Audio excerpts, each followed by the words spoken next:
मैंने ये मंचों से कहा है कि आजादी के 70 साल बाद भी कोई ऐसा गांव था जहां 4 महीने लोग अपने गांव नहीं जा सकते थे।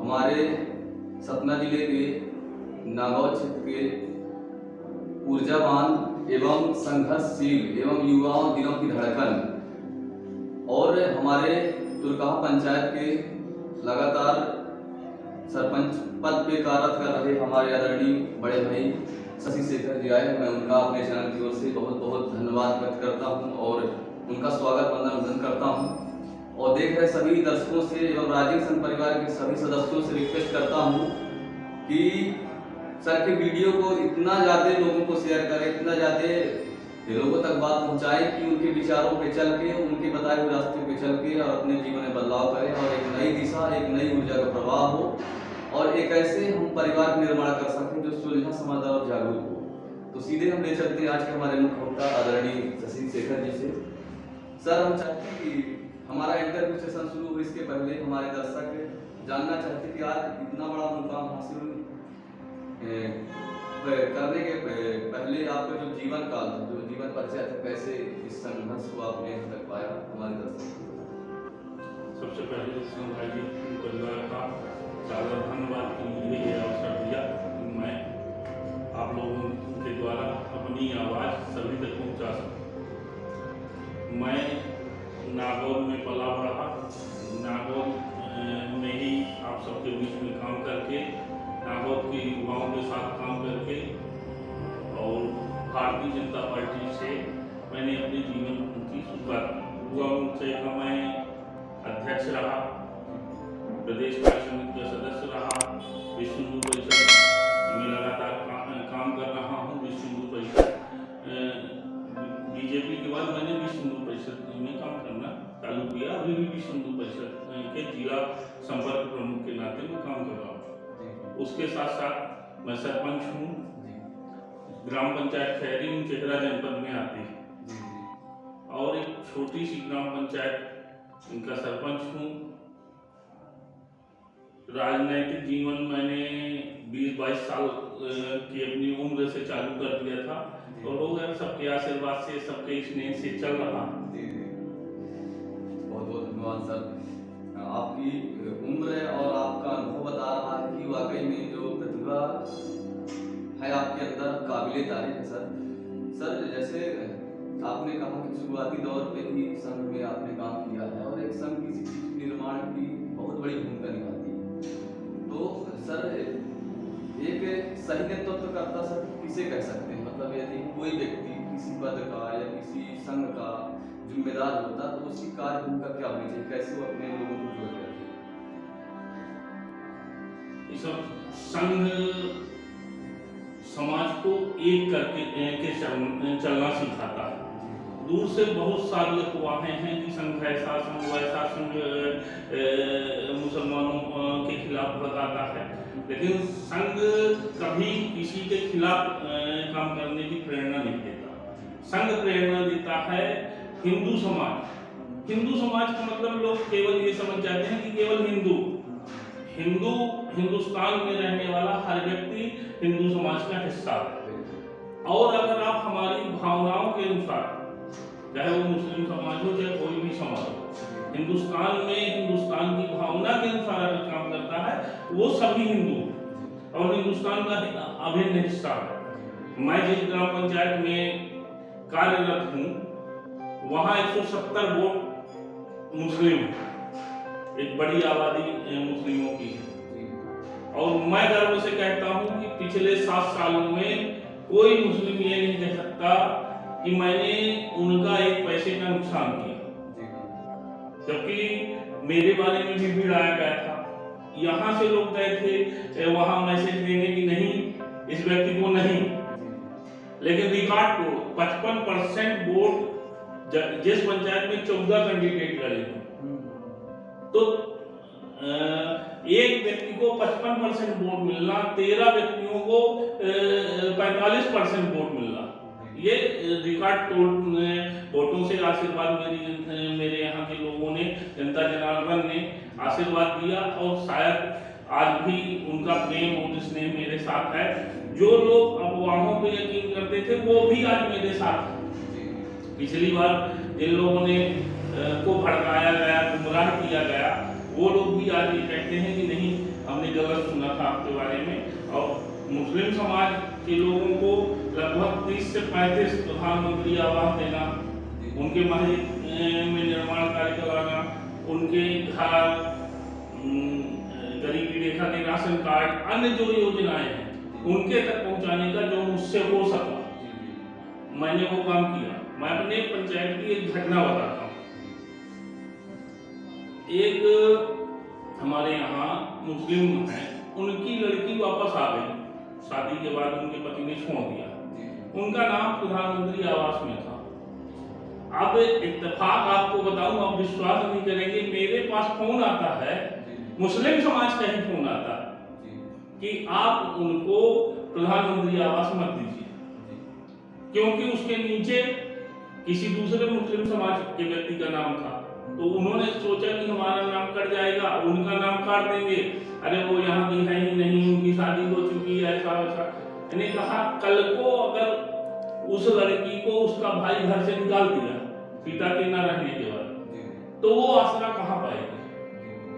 मुस्लिम समाज की हमारी बहन का प्रधानमंत्री आवास में अगर घर बनेगा, फोटो उसकी खींचेगी, तो कल को कोई, चाहे उसके पिता हो चाहे उसके भाई हो, उस घर से नहीं निकाल सकते। और मैं तो दूंगा, तुमको जहां शिकायत करना है करो, मैं जहां लड़ना पड़ेगा उस बहन के लिए लड़ूंगा।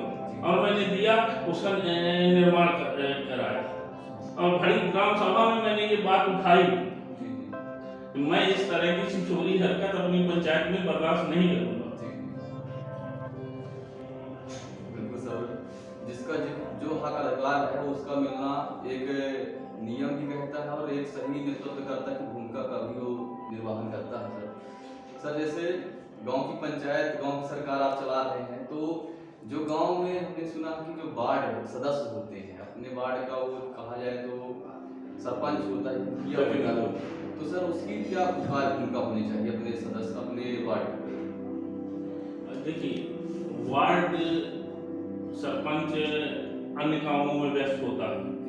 वार्डों में इसलिए विभाजित किया गया उसको कि उस वार्ड की क्या जरूरत है, ये तो वो वार्ड पंच ही सरपंच तक पहुंचा सकता है ना भाई। जब कार्य योजना बनती है, ग्राम सभा होता है, उसमें एजेंडे आते हैं कि हमको क्या कार्य कराने हैं, तो वो जो ग्राम पंच होता है उस हिसाब से कार्य योजना बनेगी और फिर आगे काम होगा। तो उसका तो काम है कि वहां से अपनी जरूरतों को, उस वार्ड के लोगों की जरूरतों को सरपंच तक पहुंचाना, सरपंच आगे उसको लेके जाएंगे। मतलब सर यदि हम डिस्कशन के तौर पे बात करें तो जैसे एक मुख्यमंत्री होता है तो उसके जो क्षेत्र के विधायक होते हैं अपने अपने क्षेत्र की वो समस्या देते हैं और मुख्यमंत्री उसमें फंड डिवाइड करता है।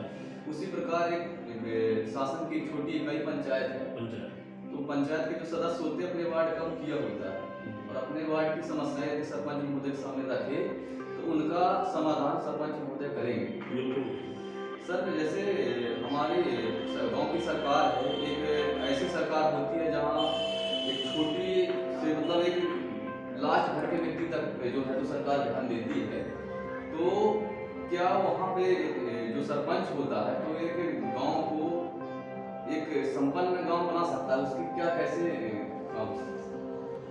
देखिए, सरपंच कई तरह के होते हैं, मैं नहीं जानता कि सरपंच क्या, बाकी सरपंच क्या करते हैं, लेकिन जब मैं सरपंच बना तो मेरी पहली प्राथमिकता थी कि मेरे गांव के लोग, मेरी जनता, 1154 वोट थे, लगभग 2000 की आबादी थी, वो छोटी सी ग्राम पंचायत में मैं सरपंच बना।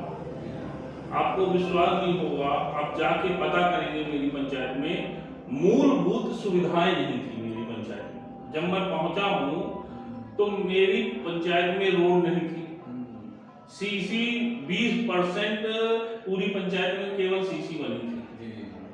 आज की डेट में मैं ये गर्व से कह सकता हूं कि शायद कहीं ऐसा एक अतरी पुलिया नहीं होगी जहां सीसी नहीं होगी, जहां नाली नहीं होगी, जहां सामुदायिक भवन है, स्कूल है। हमने हर स्तर पर काम किया है।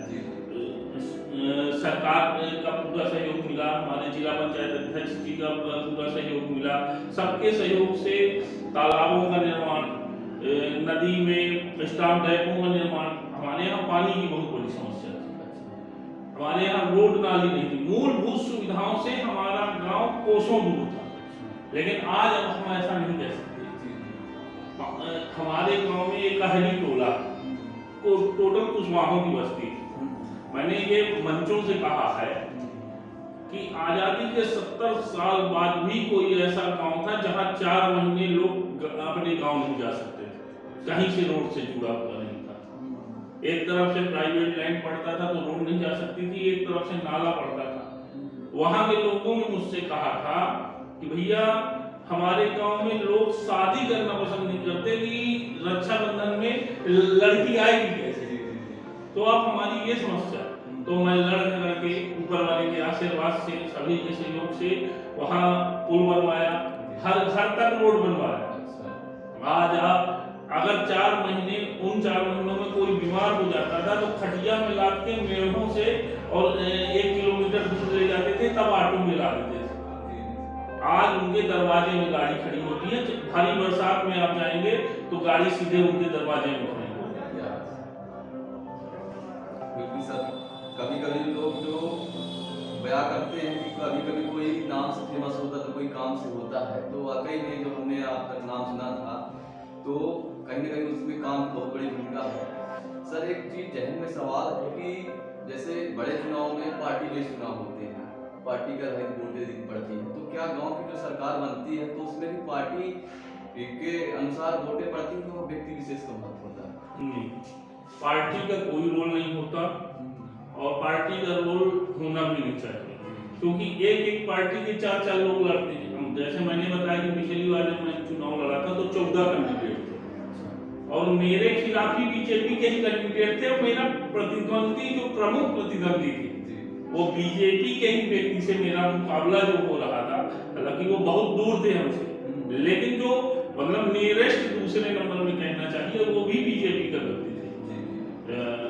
हमारे यहाँ सुदामा बागड़ी जी हैं, उनके भाई चुनाव लड़ रहे थे, हमारे पप्पू बागड़ी। तो और सुदामा बागड़ी जी बीजेपी के ही आज 25 साल से कट्टर व्यक्ति हैं। तो 4-4, 5-5, अब बीजेपी, कांग्रेस, बहुजन 2-3 पार्टियां हैं, तब तो 2-3 कैंडिडेट ही होना चाहिए, लेकिन 14 कैंडिडेट हैं, तो कोई ना कोई किसी न किसी पार्टी में समर्थित तो रहता है, लेकिन उससे कोई फर्क नहीं पड़ा। मेरे पिताजी के कार्यों का, मेरे पिताजी श्री रमाकांत सिंह जी यहाँ अधिवक्ता है और राष्ट्रीय स्वयंसेवक संघ के जिला संचालक रहे हैं। उन्होंने अपने गांव में, शायद मुझको ये कहना चाहिए कि मैं अपने दम पे नहीं जीता, मेरे पिताजी के कार्यों का नतीजा मुझको मिला है। मेरे पिताजी ने जो लोगों की मदद की, कहा बिटारी, पटेल टोला, श्याम नगर, आज भी अगर आप चले जाएं तो मुझको गर्व होता है कि मेरे पिता को लोग बड़े गर्व से याद करते हैं कि काका साहब के नाम से जाना जाते हैं। कि अगर वहाँ पुलिस नहीं गई जब तक वो रहे, कुशवाहा बाहुल्य हमारा गांव है, कुशवाहा बाहुल्य वो क्षेत्र ही है, कुशवाहा बाहुल्य है, उसके बाद जातिवाद के सारे समीकरण टूट जाते हैं। जब हम लोग चुनाव में आते हैं तो लोग खुल के मैदान में हमारे साथ चलते हैं कि लड़ने दीजिए। अगर वो लड़ रहा है कुशवाहावाद के नाम में या बागड़ीवाद के नाम में, या क्योंकि हमारी पंचायत एक ऐसी पंचायत है कि किसी एक जाति के दम पे कोई चुनाव नहीं लड़ सकता, कोई भी। तो इतना बाहुल्यता किसी की नहीं है कि वो अपने दम पे, उसको किसी न किसी को साथ में लेना पड़ेगा। लेकिन सारे मिथक तोड़ के लोग हमारे साथ खड़े होते हैं। वो हमारे पिताजी ने जो लोगों की मदद की, लोगों के साथ जो किया, उसका परिणाम ये रहा कि 55% बताइए ऐतिहासिक 14 लोगों के वोट मिलाने, 13 लोगों के वोट मिलाने के बाद मेरे आसपास कहीं नहीं पहुंच रहे थे, इतने भारी बहुमत से हम चुनाव जीते थे। बिल्कुल सर, जो आपका जवाब रहा काफी सराहनीय था। सर मैं देखा कि जो आज की जनरेशन नई पीढ़ी है, चाहे वो संघ हो चाहे कोई भी व्यवस्था हो, हमेशा युवा ही का आदत रखते हैं, संघर्ष में आगे रहते हैं। तो एक जो युवा की अवस्था होनी चाहिए राजनीति में प्रवेश करने की, यानी कि संघ में काम करना, कार्यकर्ता बन के तो एक किसी भी उम्र में कर सकते हैं, पर राजनीति में जाने की सही उम्र क्या होनी चाहिए, क्या स्टैंडर्ड है? देखिए, उम्र तो जब आप प्रवेश करेंगे, जब आपको सही उम्र तो ये है कि आप पहले पढ़ाई लिखाई सब पूरा कर लें, अपना ग्रेजुएशन करें, पढ़ाई करें, और उसके बाद आप अपना काम चुनें कि मुझको किस क्षेत्र में जाना है। राजनीति में जाना है तो फिर आप राजनीति में फुल टाइम आइए। फिर राजनीति में भी कई विकल्प हैं। राष्ट्रीय स्वयंसेवक संघ राजनीति नहीं करता है, बीजेपी में आपको आना है, कांग्रेस में जाना है, बहुजन में जाना है, आपका एक खुद का अनुभव होना चाहिए कि मुझको क्या करना है। फिर आप उस क्षेत्र में आइए और पूरी लगन से राजनीति समर्पण मांगता है। तो राजनीति में आप चाहें कि मैं आज राजनीति में आया और कल मैं बड़ा आदमी बन जाऊंगा या विधायक बन जाऊंगा, किसी किसी के जीवन गुजर जाते हैं। और जनता जनार्दन का आशीर्वाद बड़े मुश्किलों से, बड़ी कठिन तपस्या से मिलता है। तो जनता जनार्दन का विश्वास जीतना बहुत बड़ा काम है। इसलिए पहले आप काम करिए उनके बीच, उनका विश्वास जीतिए, तब फिर आप आगे काम कर सकते हैं। बिल्कुल, हमारे युवाओं को सर के माध्यम से जो संदेश मिला है कि पहले किसी दल, किसी संघ में जुड़ के आप काम करिए, अपना एक फैंस कम्युनिटी बनाइए, इसके बाद में जब आपको लगे कि मैं एक सक्षम हो चुका हूँ, तब शायद राजनीति में प्रवेश करना चाहिए। बिल्कुल सही सर जवाब आपका रहा। सर एक चीज़ प्रकाश डालेंगे आपके माध्यम से कि आज को जो हमारा युवा, आप भी युवा हैं और युवा के प्रेरणा स्रोत भी रहे, तो जो युवा है हम देख रहे हैं कि ज़्यादातर जो आज का वैज्ञानिक युग है, टेक्नोलॉजी में व्यस्त होता जा रहा है, मोबाइल में बहुत सारी चीज़ें, पहनावा, वेशभूषा में, कि जो उसकी जो मैन मतलब जो उसके अंदर भगवान ने गुण दिया है, उसको देखने के लिए उसके पास टाइम ही नहीं है, और घर वालों की जो बेसिक समस्या है उन पे ध्यान नहीं दे रहा है। तो सर यदि हमारे युवाओं को आप संदेश देना चाहें कि उनको अपने जो लाइफ का एक कैसे मतलब जीवन काल बनाना चाहिए, कैसे दिनचर्या होनी चाहिए, उसका जो एक गुरु मंत्र आप यदि उनको देना चाहें कि उनका जो लाइफ का शेड्यूल हो कैसा होना चाहिए? देखिए भाई साहब, आज के जो आधुनिक संयंत्र हैं उनमें मोबाइल, कंप्यूटर, बहुत सी चीजें हैं, ये हमारी सुविधा के लिए हैं, हम उनकी सुविधा के लिए नहीं। हमको उससे अपना काम निकालना है और एक निश्चित समय में कि हम दिन में इस समय फुर्सत पाएंगे, जब तब हम व्हाट्सएप, फेसबुक, आज की दुनिया का ये अहम अंग है। लेकिन केवल उसी में उसे रहेंगे तो हम समाज में, हमारा पड़ोसी हमको नहीं जान सकते। हमको पहले अपना घर परिवार देखना है, अपने मित्रयानों, हमारे जो शुभ चिंतक हैं उनको देखना है। उसके बाद मोबाइल से भी अटैच रहें। ये नहीं कहते कि आज दुनिया से जुड़ने का एक बहुत बड़ा माध्यम है फेसबुक, व्हाट्सएप, लेकिन उसके लिए निश्चित समय हो कि हम अपना सब कुछ छोड़ के उस पर न समर्पित हो जाए। उसके लिए एक समय निकालें कि हम इतने घंटे दिन में इसको समय देंगे, बाकी जरूरत पड़ने पे जहां हमारी जरूरत होगी वहां हम उपस्थित रहेंगे। संघ में एक चीज सिखाया जाता है, जहां आप इच्छित वहां उपस्थित, मतलब जहां आपको बुलाया गया है वहां आप अपनी उपस्थित टाइम से दें।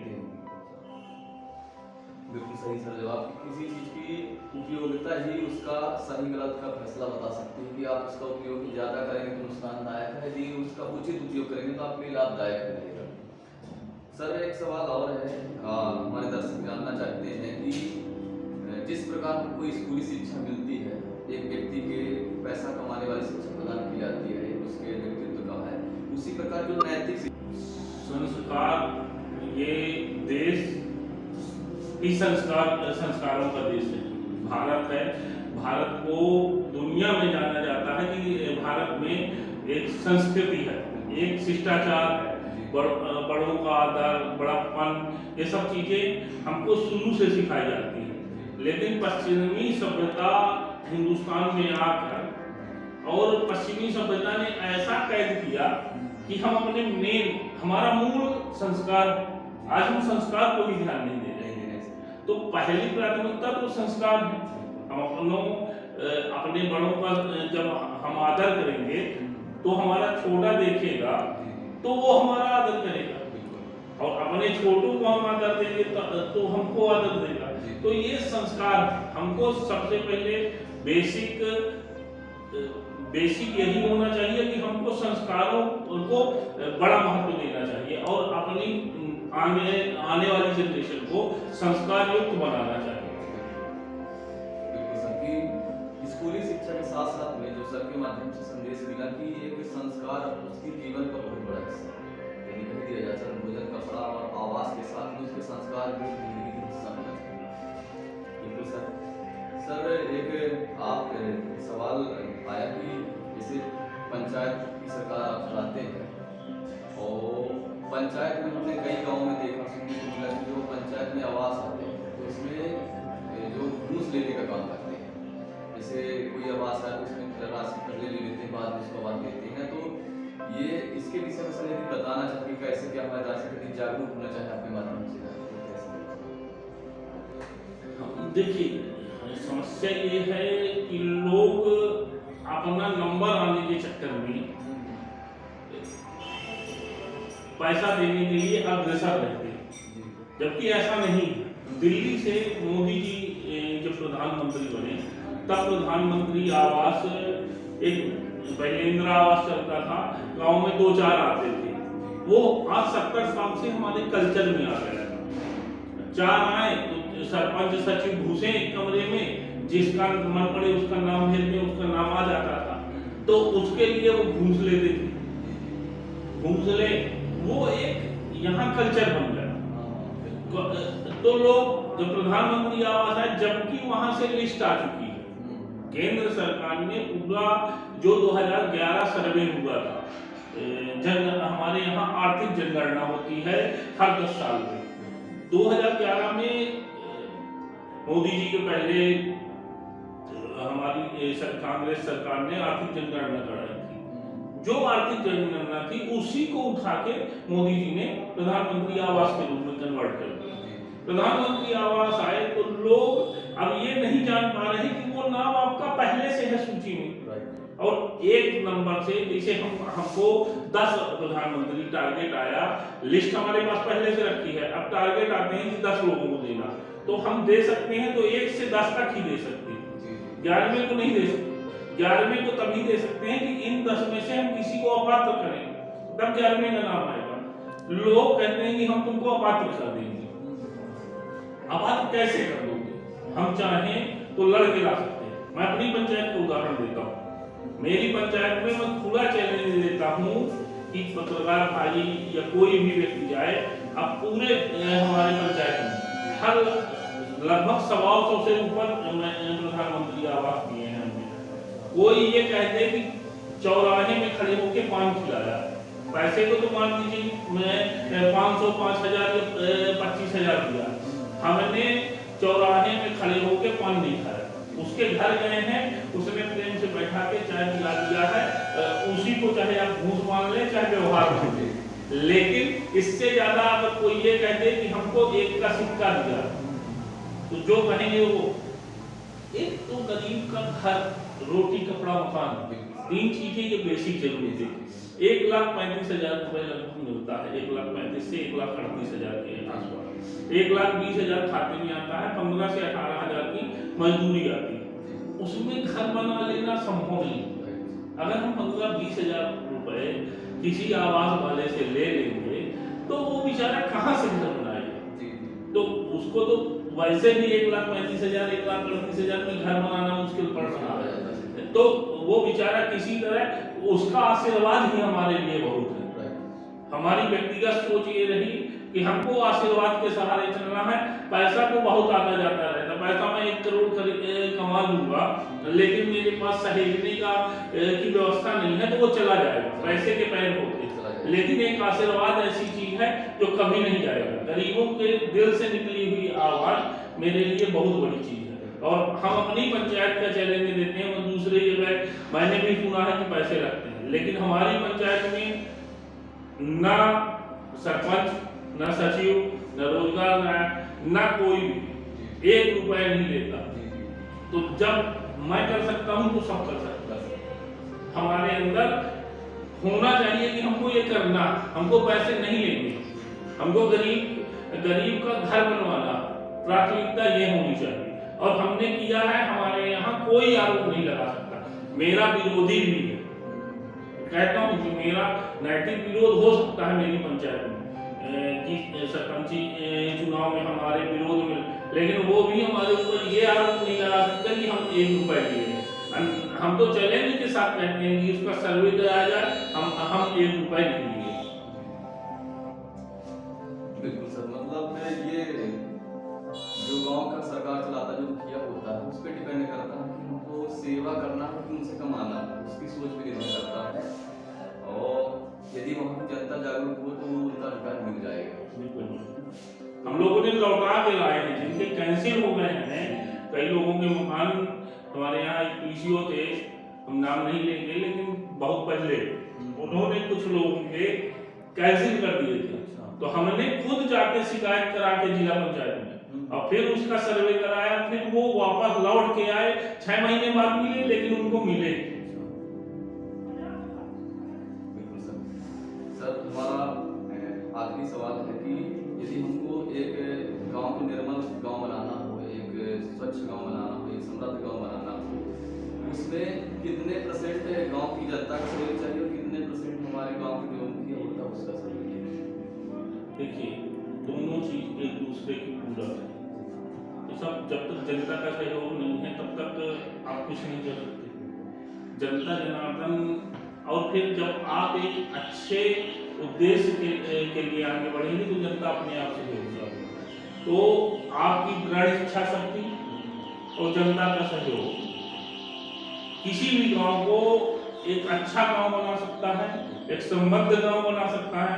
तो फिर से वही कहूँगा जो थोड़ी देर पहले मैंने कहा था कि मेरे यहाँ रोड नहीं थी, नाली नहीं थी, ऐसी बेसिक चीजें नहीं थी, लेकिन हम लोगों ने शायद ऐसी कहीं आरसीसी रोड नहीं है, कहीं पुलिया की जरूरत थी, कहीं सामुदायिक भवन हमारे पंचायत में एक तरह से ना दो पुल थे पूरी पंचायत में, लेकिन वो भी अनफंक्शनल थे। ऐसी जगह बने थे जिनका कोई उपयोग नहीं हो सकता था। हमने नए सामुदायिक भवन बनवाए और ऐसी जगह बनवाए कि आज वो कार्यरत है और उनसे बारातें उठ रही हैं, छोटे मोटे कार्यक्रम हो रहे हैं। देव स्थानों की सफाई हो, जहाँ लोग गोबर डालते इसलिए थे कि आप उनको विकल्प नहीं दे रहे थे, हमने विकल्प दिया और उनको सुंदर बनाया, उनको साफ बनाया, और वहाँ अच्छी व्यवस्थाएं की। सोसाइटी नहीं थी, हमने सोसाइटी बनवाई, पुल बनवाए। मतलब ऐसा कोई काम नहीं है जो नहीं कराया गया हो, और लगातार अभी कार्य चालू है। सर, जैसे कि आपने बताया सर, आपकी आपने संघ में भी काम किए हैं और पार्टी में सरकार भी चला रहे हैं, तो हमारे दर्शक जानना चाहते हैं कि इतनी एक्टिविटी, इतना आप संघर्ष लगातार करते रहते, तो आगे चल के क्या बड़े चुनाव लड़ने का भी आपका उद्देश्य है कि केवल पंचायत तक? देखिए, बड़ा चुनाव हम लड़ पाएंगे नहीं लड़ पाएंगे, देखिए हमारा काम है काम करना। मैंने पहले भी कहा कि हम जब काम करेंगे, जनता हमारे साथ होगी, तब हम कुछ भी लड़ सकते हैं। लेकिन हम एकदम से कोई चीज लड़ जाए ऐसा संभव नहीं है। और फिर हम आगे पार्टियां तय करती हैं कि किसको चुनाव लड़ना है, किसको नहीं लड़ना है। अब अब आगे का भविष्य मैं भी नहीं जानता। मैं अपने कामों पर विश्वास करता हूँ कि मुझको जो जिम्मेदारी मिली है मैं उसका निर्वहन, अगर मेरा विश्वास है कि सामने वाले से मैं कुछ अलग कर पाऊँ तब तो मैं आपसे कह पाऊंगा कि मैंने कुछ किया। अब सामने वाला और मेरे में कोई अंतर नहीं रह गया तो उसमें मुझमें क्या अंतर। मैं एक ऐसे संगठनों से निकला हूँ जहाँ मुझको ट्रेन किया गया कि लोगों को काम करना है, और दूसरे सरपंच होते हैं कि अपने से आ जाते हैं, तो उसमें और मुझमें अंतर तो होना चाहिए। मुझको जिस मोहल्ले में काम करना होता मैं वहाँ जाता हूँ, वहाँ के पंच को लेके जाता हूँ, अपने लोगों को लेके जाता हूँ, वहाँ के लोगों से पूछता हूँ कि आपकी पहली आवश्यकता, मेरे पास इतना पैसा है, हमारे पास बजट होता है, उसमें मुझको काम करना। अब मैंने मन बनाया है कि आपकी बस्ती में काम करूँ। आप बताइए क्या पहला काम आप क्या चाहते हैं? आप रोड चाहते हैं, कोई सामुदायिक भवन चाहते हैं, नाली चाहते हैं, कहीं और कुछ कराना है। ये जनता भाई, हमको जनता ने चुना है तो काम कराने का अधिकार जनता का है, उसकी सोच के अनुसार हम काम करते हैं। बहुत बहुत धन्यवाद सर, आपका जो हमारा इंटरव्यू सेशन रहा हमारे गांव की जनता के लिए भी प्रेरणा स्रोत है, और हमारे युवाओं के बीच में जो आपने उनके क्षेत्र की बात की है उनको सीखने का मौका मिला है, और इसी प्रकार की जो आपकी लगन और जो आपका संघर्ष देखते हुए काफ़ी हमारे दर्शक सीखने को मौका पाए हैं। और मैं चाहता हूं कि हमारे दर्शक इस वीडियो को इतना ज़्यादा लोगों तक पहुंचाएं कि पुनः आप हमारे बीच में आए और हम सबको अपने विचारों से अवगत करें, और इसी प्रकार हमारे चैनल के साथ में आप सबका सहयोग बना रहे।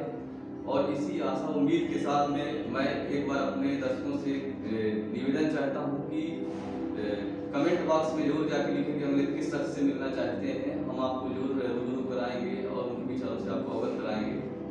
सर, हमारे चैनल का उद्देश्य है कि किसी भी फील्ड में हो, चाहे वो राजनीति में हो, चाहे सोशलिस्ट में हो, चाहे किसी प्रोफेशन से हो, वो शून्य से शिखर तक पहुंचा, उसकी कहानी उन्हीं की जुबानी के माध्यम से दर्शकों तक पहुंचाने का प्रयास करते हैं, ताकि एक ऐसे परिवार, एक ऐसे समाज का निर्माण हो सके जो सुलझन, समझदार और जागरूक हो, जो चारों तरफ बुराइयां एक दूसरे के पास लोग खड़े नहीं होना पसंद करते थे, वो सब कमता जा रहा है, लोग एक दूसरे के प्रति सोच नहीं रख रहे हैं। तो उस चीज़ को हम पुनः बनाने के लिए सर इस चैनल का हमारा उद्देश्य है कि हम इसको पुनः लोगों को भरोसा बनाएं, लोगों के प्रति जागरूक करें। तो सर, यदि हमारे चैनल के विषय में दो शब्द आपको कहने का मौका मिले तो सर क्या करें? मैं आपके चैनल को साधुवाद देता हूँ कि आपने एक नई सोच, एक नई राह के चलते हुए ये शुरुआत एक छोटे से कस्बे में की, ये बहुत बड़ी बात है। आप लोगों के संघर्ष को हमारा पूरा सहयोग रहेगा, और एक नई सोच, आप युवा हैं, युवा ही कुछ नया कर सकता है। आप सब लोगों के इस प्रयास का बहुत बहुत ही आगे चल के कोई बड़ा अवतार लेगा, उस समय भी हम आपके साथ जुड़े रहना चाहते हैं। और आज भी हम आपके इस पहल के लिए, क्योंकि युवा ही कोई नई राह दिखा सकता है, और आपने एक लीग से हटके जो कोई यहाँ भी करने का सोचता नहीं है, आपने करने का सोचा नहीं, किया। इसके लिए मैं धन्यवाद देता हूँ आपकी पूरी टीम को, और बिल्कुल आप आगे बढ़ते रहें। एक न एक दिन आपकी ये मेहनत रंग लाएगी, और आप अभी छोटे से चैनल के रूप में है, एक दिन बहुत बड़ा चैनल और बहुत बड़े देश के बड़े बड़े लोगों तक आपकी पहुंच हो। इसी शुभकामनाओं के साथ धन्यवाद आपको बुलाने का, और देखने वालों का सभी का सादर धन्यवाद। बहुत बहुत धन्यवाद शशि शेखर भैया जी, आपके इंटरव्यू सेशन से मेरे को भी बहुत कुछ सीखने को मिला है, और हमारे दर्शक को भी बहुत कुछ सीखने को मिला है।